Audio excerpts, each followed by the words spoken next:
ಒಬ್ಬ ಮಹಿಳೆ ಅಂತ ಹೇಳಿ ಈ ಮಟ್ಟಕ್ಕೆ ತಾವೆಲ್ಲ ಮಾಡ್ತಾ ಇದ್ದೀರಲ್ಲ, ಯಾವ ಕುಡ್ರಕ್ಕಲ್ಲಿ ಬರೇ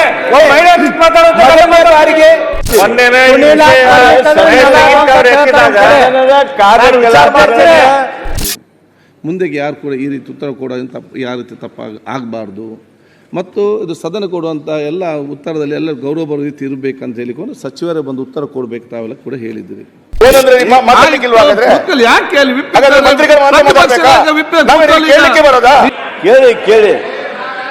ಕೇಳಿ ನೀವು ಹಿಂಗ ಹೇಳಬೇಕು, ಹಿಂಗ ಕ್ಷಮಾ ಕೇಳಬೇಕು.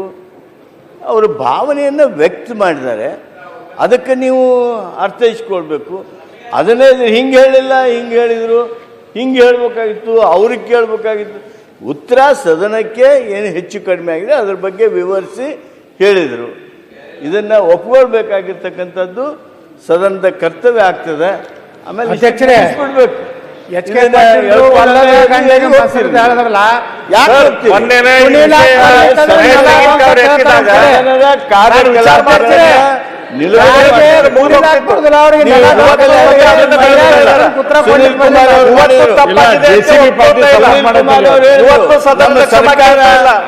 ಇವತ್ತು ಗೃಹಲಕ್ಷ್ಮಿಯರ ಕ್ಷಮಾ ಕೇಳ್ತಾ ಇಲ್ಲ, ಕ್ಷಮಾನ ಕ್ಷಮಾ ಕೇಳ್ತಾ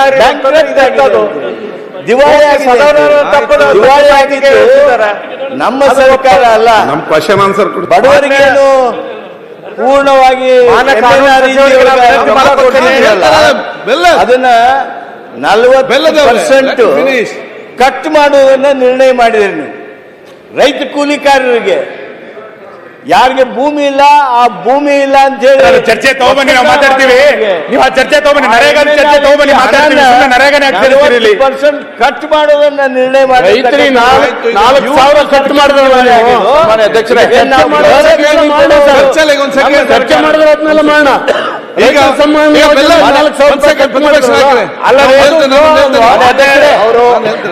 ಅಧ್ಯಕ್ಷರೇ ನಿರ್ಣಯ ಮಾಡಿದ್ದಾರೆ. ಒಂದ್ ಸೆಕೆಂಡ್ ರೆಡ್ಡಿ ಅವ್ರೆ, ಒಂದ್ ಸೆಕೆಂಡ್ ನಾನು ಮಾತಾಡ್ತೇನೆ. ಒಂದ್ ಸೆಕೆಂಡ್ ಅಪ್ಪ, ಒಂದ್ ಸೆಕೆಂಡ್ ಮಹೇಶ್ ತಂಗಿಗೆ. ಈಗ ಯಾರದಲ್ಲಿ ಹೊಸಬ್ರೊಬ್ರು, ಹಲೋ ಭೀಮನ್ಗೌಡ ಪಾಟೀಲ್.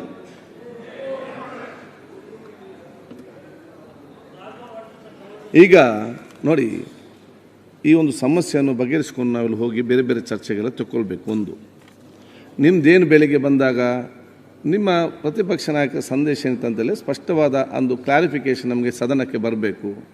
ಮುಂದೆಗೆ ಯಾರು ಕೂಡ ಈ ರೀತಿ ಉತ್ತರ ಕೊಡೋದು ಯಾವ ರೀತಿ ಆಗಬಾರ್ದು ಮತ್ತು ಇದು ಸದನ ಕೊಡುವಂಥ ಎಲ್ಲ ಉತ್ತರದಲ್ಲಿ ಎಲ್ಲ ಗೌರವ ಬರೋ ರೀತಿ ಇರಬೇಕಂತ ಹೇಳಿಕೊಂಡು ಸಚಿವರೇ ಬಂದು ಉತ್ತರ ಕೊಡಬೇಕು ತಾವೆಲ್ಲ ಕೂಡ ಹೇಳಿದ್ದೀರಿ. ಸಚಿವರು ಬಂದು ಇವತ್ತು ಉತ್ತರ ಕೊಟ್ಟರು. ನೀವೀಗ ಏನು ಹೇಳ್ತೀರಂತ ಹೇಳಿದರೆ ಅದಾಗಿಲ್ಲ, ಹೀಗೆ ಕೊಡಬೇಕು. ಅವ್ರೇನು ಹೇಳಿದ್ರು, ಅವರ ಒಬ್ಬೊಬ್ರಿಗೆ ಮಾತಾಡುವಾಗ ಒಂದೊಂದು ರೀತಿಯ ಒಂದು ವೇ ಆಫ್ ಟಾಕಿಂಗ್ ಇದೆ, ಒಂದು ಎನಿಸ್ತದೆ. ಈಗ ನಾನು ಒಬ್ಬೊಬ್ಬರಿಗೆ ಒಂದು ಯಾಕೆ ಕ್ಷಮೆಗೆ ಅಥವಾ ಏನು ಎಚ್ಚಾರ ಬೇಕಂದರೆ ಒಂದೊಂದು ರೀತಿಯ ಕೆಲವು ವಿಷಾದ ಕೇಳ್ತಾರೆ, ಕೆಲವು ತಪ್ಪು ಹೇಳ್ತಾರೆ. ಅವರವ್ರಿಗೆ ಅನುಗುಣವಾದ ಒಂದು ಯಾವತ್ತು ಅವ್ರಿಗೆ ಭಾವನೆ ಬರ್ತದೆ ಆ ರೀತಿ ಅದನ್ನು ಹೇಳ್ತಾರೆ. ಅವರ ಉದ್ದೇಶ ಏನಿದೆ ಅಂತ ಹೇಳಿದರೆ ಹೆಚ್ಚಿಗೆ ಯಾರಿಗೆ ಕೂಡ ನೋವಾಗಿದ್ದರೆ ಅಥವಾ ತಪ್ಪಾಗಿದ್ದರೆ ಅದನ್ನು ವಿಷಾದಿಸ್ತೇನೆ ಅಂತೆಲ್ಲ ಉದ್ದೇಶಪೂರ್ವಕ ಅವರು ಅಂದರೆ ಆ ಉದ್ದೇಶ ಇಟ್ಕೊಂಡು ಹೇಳಿದ್ದಾರೆ. ಎಕ್ಸ್ಪ್ರೆಸ್ ಮಾಡುವಾಗ ರೀತಿ ಆ ರೀತಿ ಹೇಳುವಂಥದ್ದು. ಅದು ನೀವೇಗೇನು ಹೇಳ್ತೀರಿ, ಅದು ಹೀಗೆ ಹೇಳಬೇಕಿತ್ತು, ಹಾಗೆ ಹೇಳ್ಬೇಕು. ಇಬ್ಬರು ಅವರು ಆ ರೀತಿ ಹೇಳಿದ್ದಾರೆ, ಈ ರೀತಿ ಹೇಳಿದ್ದಾರೆ. ಇದಕ್ಕೆ ನಾನೊಂದು ತೀರ್ಮಾನ ಕೊಡ್ತೇನೆ, ನೀವು ಅದನ್ನೆಲ್ಲ ಕೇಳಿಸಿಕೊಂಡು ಮುಂದೆ ಹೋಗುವಂಥ ವಿಚಾರ ಮಾಡಿ. ಸರ್, 1 ಮಿನಿಟ್ ಒಂದು ಸೆಕೆಂಡ್ ತೆಂಗಿನಕಾಯಿ, ಒಂದು ಸೆಕೆಂಡ್ ತೀರ್ಮಾನ ಇಡ್ರಿ. ಈಗ ನನ್ನ ಟ್ರ್ಯಾಕ್ ತಪ್ಪಿಸ್ತೀರಿ, ನಾ ಮಾತಾಡಿದ್ರೆ ನಿಮ್ ತೀರ್ಮಾನ ಇಡ್ರಿ. ಈಗ ನಿಮ್ಮ ಕತೆ ಮುಗಿದಿದೆ, ಅಲ್ಲಿ ಇಲ್ಲಿ ವಿಷಯ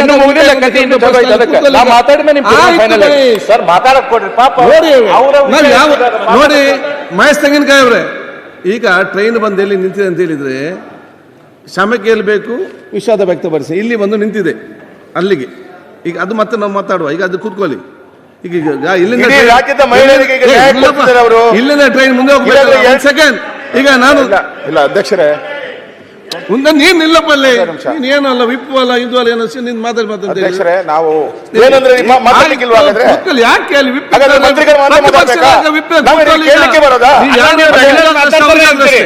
ಒಂದು ಸೆಕೆಂಡ್.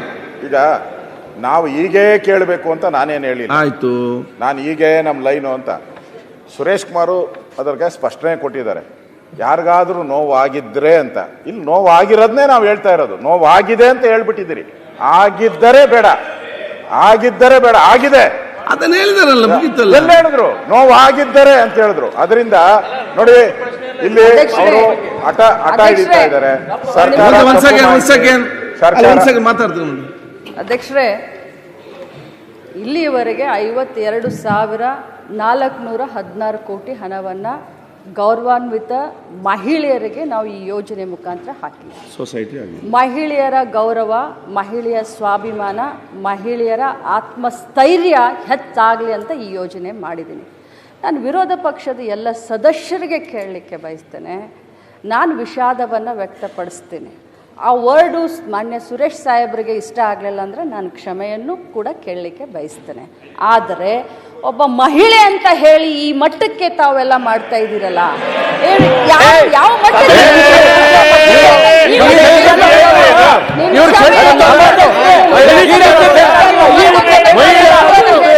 ಅಲ್ಲ ರೀ,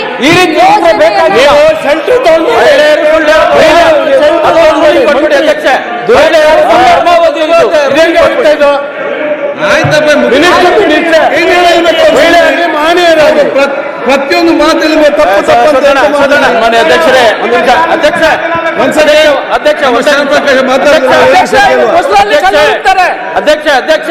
ಅವ್ರು ಕೊಡಿ. ಒಂದ್ ಸೆಕೆಂಡ್ ಕುಡ್ರ ಕಲೀರಿ, ಬರೇ ಬಾರಿಗೆ ಸಚಿವರಾಗಿ ಕೆಲಸ ಮಾಡ್ತಾ ಇದ್ದಾರೆ. ಗೃಹ ಲಕ್ಷ್ಮಿ ಅಂತಕ್ಕಂಥ ಬಹಳ ಮಾಡ್ತಾ ಇದ್ದಾರೆ. ಅವರು ಸದನಕ್ಕೆ ಅಧಿಕಾರಿಗಳು ಮಾಹಿತಿ ಅದನ್ನ ಕೊಟ್ಟಿದ್ದೀನಿ. ಅದರಿಂದ ತಪ್ಪಾಗಿ ಗೊತ್ತಾಗಿದೆ, ನಾನು ಅದನ್ನ ತಪ್ಪಾಗಿದೆ, ಅದಕ್ಕೆ ವಿಷಾದ ವ್ಯಕ್ತಪಡಿಸ್ತೀನಿ ಅಂತಲೂ ಕೂಡ ಹೇಳಿದ್ರು. ಹಾಗಾಗಿಯೂ ಕೂಡ ಎಲ್ಲಾ ವಿರೋಧ ಪಕ್ಷದ ನಾಯಕರು ಸೇರಿ ಒಬ್ಬ ಮಹಿಳೆ ಮೇಲೆ ಈ ರೀತಿ ಮುಗಿಬೀಳೋದು ಸರಿಯಾದ ಪದ್ಧತಿ ಅಲ್ಲ. ಇದು ಸದನದ ಗೌರವ. ನಾವು ಏನ್ ಸಂದೇಶ ಕೊಡ್ತಾ ಇದೀವಿ ಈ ರಾಜ್ಯ ಜನರಿಗೆ ಅಂದ್ರೆ ಮಹಿಳೆಯರಿಗೆ ಟಾರ್ಗೆಟ್ ಮಾಡ್ತಾ ಇದೀವ ನಾವು. ನಮ್ಮಲ್ಲಿ ಇರೋದೇ ಒಬ್ರಿಬ್ರು ಮಹಿಳೆಯರು. ಈ ಸದನದಲ್ಲಿ ಒಬ್ಬ 50% ಬರ್ಬೇಕಾಗಿತ್ತು. ಅವ್ರ ಮಹಿಳೆ ಒಬ್ಬ ಮಂತ್ರಿ ಅಂತಂದ್ರೆ ಮಾನ್ಯ ಅಧ್ಯಕ್ಷರೇ, ಏನ್ ಸಂದೇಶವನ್ನು ಕೊಡ್ತಾ ಇದೀವಿ ನಾವು ಈ ರಾಜ್ಯ ಜನರಿಗೆ? ಬಹಳ ನೋವಿನಿಂದ ಈ ಮಾತನ್ನ ಹೇಳ್ತಾ ಒಂದು ಕಾಲು ಸರಿಯಲ್ಲ. ಅದು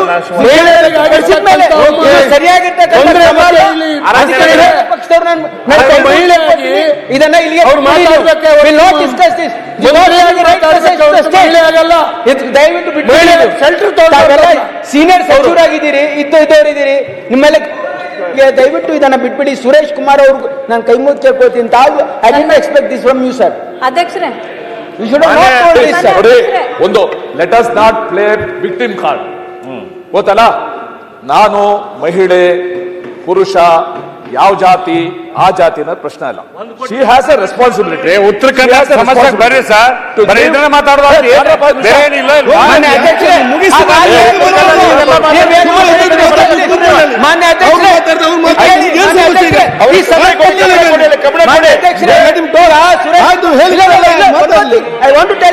ಅವರು ಸಂಸದೀಯ ವ್ಯವಹಾರ ಸಚಿವರಾಗಿದ್ದವರು. ಈ ಸದನಕ್ಕೆ ನಾವು ಮಂತ್ರಿಗಳು ತಪ್ಪು ಉತ್ತರ ಕೊಟ್ಟರೆ ಅದನ್ನ ತಿದ್ಕೊಳ್ತಕ್ಕಂಥ ಅವಕಾಶ ಇದೆ, ನಮ್ಮ ನಡವಳಿಯಲ್ಲಿ ಇದೆ. ಇದೆ ಅಂತಂದ್ಮೇಲೆ ಕೂಡ ಅದನ್ನ ಮಾಡಂಗೇ ಇಲ್ಲ ಅಂತಂದ್ರೆ ಇದು ಯಾವ ವ್ಯವಹಾರ ಇದು? ಆಯ್ತು, ಹೇಳಿದ್ರಲ್ಲ ಈಗ. ನೋಡಿ sir, Suresh Kumar sir, please you let it go. It is not right. They are not right. ಗೊತ್ತಿಲ್ಲ. This is not the way we should be in the assembly against a woman, targeting a woman. ಇದೇ This is not right. DK ಅವರು ಕೊಟ್ಟಿದ್ರು. ಮಹಿಳೆ ಸಚಿವರು ಇದೇ HK Patil ಕೇಳ್ತಿದ್ರು, question ಕೇಳ್ತಾ ಇದ್ವು. ಇದು ಯಾವುದೋ ಲಿಂಗ ಜಾತಿ ಧರ್ಮದ ಪ್ರಶ್ನೆ ಅಲ್ಲ. ನಂದು ಬಹಳ ಸಿಂಪಲ್ ಇದಿದ್ದು ಅಂತ ಸ್ಪಷ್ಟೀಕರಣ ಕೇಳಿದ್ದು ಅಂದ್ರೆ ಇದು 1,26,26,00,000. ಅಧ್ಯಕ್ಷರೇ,